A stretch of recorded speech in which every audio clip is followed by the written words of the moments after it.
Yeah, nice. Well, hi guys, and welcome back to my channel. I was just looking at my suspension and lift setup, and I actually had a lot of questions about it, so you know what? Let's make a video about it. So when I first installed my lift and my new suspension setup a few years ago, I went for a 2-inch lift kit from Anderson Design and Fabrication, aka ADF, and a full set of pedals, easy fits, SG struts and springs, but with heavy-duty springs on the back. But I quickly find out it wasn't the best choice, and here is why.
Okay, let's check the front of the car first.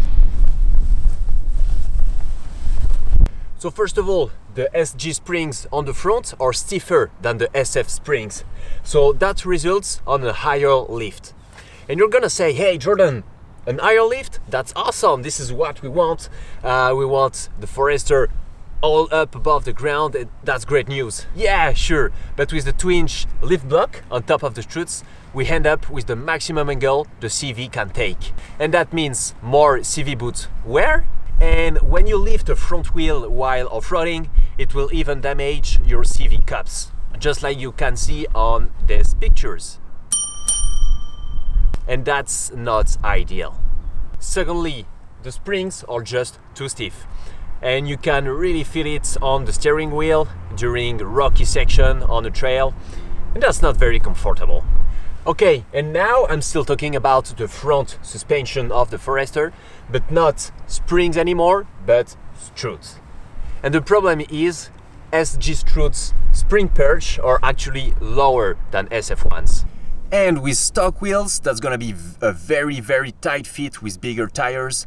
As you can see here with my 215 75 15 inches BF Goodrich KR2s, and they are far from being brand new.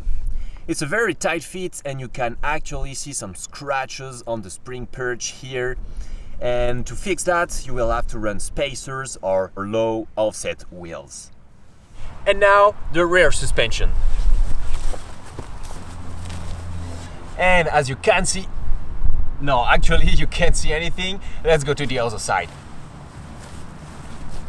So as I said, on the back of the Forester, I first installed SG struts with heavy-duty SG springs and a 2-inch lift kit on top of the struts, and also the trailing arm spacers to keep the wheel centered in the wheel arches. So SG struts are definitely the way to go on the back of the Forester, because the spring perch is way higher than the SF ones, so you can fit bigger tires without any trouble. But don't go with SG springs on the back, even the heavy duty ones, because they are actually less stiff. I don't know the antonym of stiff, so they're less stiff. So that's why even with my 2-inch lift on the back and the heavy duty springs, I end up with a saggy butt, with the back end of the car lower than the front end. I was really disappointed because it just looked terrible. So to take care of this saggy butt, I installed this time SF heavy duty springs on my SG struts. And they are stiffer because the spring is actually thicker, as you can see here. And the second thing I've done to fix this saggy butt is to add an extra 8mm, which is 0.3 inches, spacer on top of my ADF lift block. And that's already better. So that being said, what do I recommend for your Overland Forester build? So after being through all of these troubles because of my poor choices, I'm gonna tell you what I recommend for an Overland build. And be careful here, I said Overland build and not off-road build, because there's a slight difference. On your Overland build, you want some more ground clearance, some more capabilities, that's for sure. But what you also want is reliability. Reliability. Okay. Woo! You also want reliability. Because when you're gonna be in the middle of nowhere, you want something simple and easily fixable. And that's why I'm not gonna talk to you about monster lift kits like 4-6 inches with subframe drop spacers, extended brake lines, hoses and stuff like this. No. This is not what you need and this is not what you want for an Overland build. So this is why I recommend for your Overland Forester. On the front, keep it simple with a good quality SF suspension assembly, and on the top of it you just add a 2-inch lift block. That's it, no more. On the rear, SG struts with SF heavy duty springs and a 2.5 inches lift block.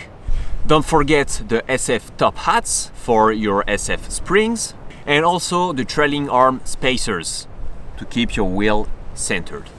And don't go with raised springs, they're just not good. So with this setup, you're gonna have a nice ground clearance, you're gonna be able to fit bigger tires without troubles, and you can load your Forester with all of your Overland gear without getting a saggy butt.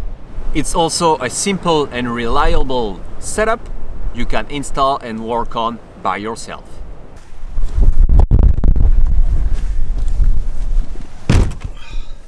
It's way too windy. So I really hope all of this information are gonna help you build your Overland Forester. I already talked about my roof rack setup, my schnorkel setup. You can check out those videos on my channel. And really soon I'm gonna make a video about my tires and wheel setup. So please stay tuned. If you like this video, please subscribe to my channel. You can also check my Instagram account, my Facebook page and my merch store. And if you want to support me in another way, I also have a Patreon page. And by the way, I really wanted to thank all my patrons for making all this possible, and also my 2 most recent patrons. Thank you guys, you're the best. So thank you guys for watching and see you next week.